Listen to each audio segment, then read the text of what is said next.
Okay, this is a quick introductory video to show Datinate, a tool I've created for looking at DAT files. So you're allowed to view, compare and create DAT files with this tool. It endeavors to be a little bit more in depth than anything else you can get at the moment to try to summarize information about DAT files and drill down and look for similarities between DAT files. And probably most interestingly, at least for some use cases, you can customize DAT files as well. So what I've done is I've selected a directory up here, and that contains a load of DAT files. I've gone ahead and loaded those, and then a few other views are available to me straight away. So my DAT file collection, and this has nothing to do with ROMs, it's worth stressing that straight away. It doesn't look for anything, any evidence that you have the files that are shown in these DAT files. But it's brought through a series of DOS center files, MAME extra, TOSEC, TrueRip, etc. You can see all those down here. And if I click on one in this view, I can see on the right that these files have come through. It shows me the size of that file, the number of ROM files, and the description, which is generally actually across all the different kinds of DAT types. It really doesn't tend to provide an awful lot of information. Yeah, so whether I continue including that, I don't know.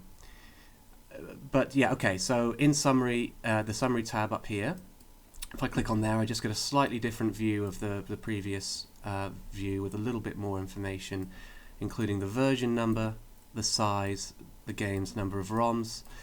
But this is one of the most useful features, I would argue, in the application. You can view how many gigabytes, megabytes, terabytes. You can set this down here, in fact, and choose whether you want those units shown in the cell.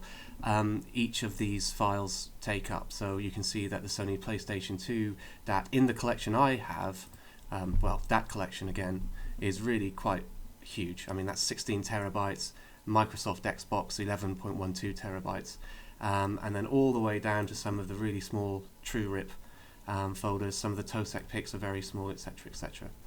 And also, it allows you to see in total, if I had all these files on my hard drive, what kind of a system I'd need and what kind of a RAID system I'd need for that, because this is nearly 60 terabytes of data across all these DAT files.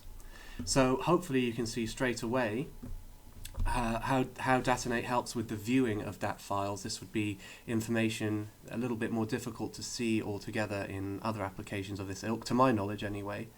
And that will wrap up nearly wrap up the first section of this. I will show you quickly, if I go to, say, Nintendo DS no intro set, I just want to show very quickly how these files are broken down in more detail and in individual level down here. So I've got a great breakdown and summary. I've just selected summary, and you can see across this DAT there are 6,866 NDS files, and that's .nds extensions, sorry, .gba extensions and .ids extensions. And this is all that's required by the DAT. So that's kind of interesting. I don't know what the IDS extension would be used for, and GBA, well, that's presumably to do with the Game Boy Advance sets anyway.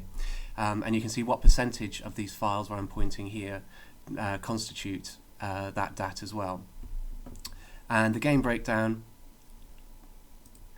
just shows you some of the SHA1 and MD5 CRC data, as well as the file size again, and the sizes of individual ROMs within the game too, which isn't very readable in terabyte form. So I can jump in here, change that to kilobytes, and that becomes a bit more sensible.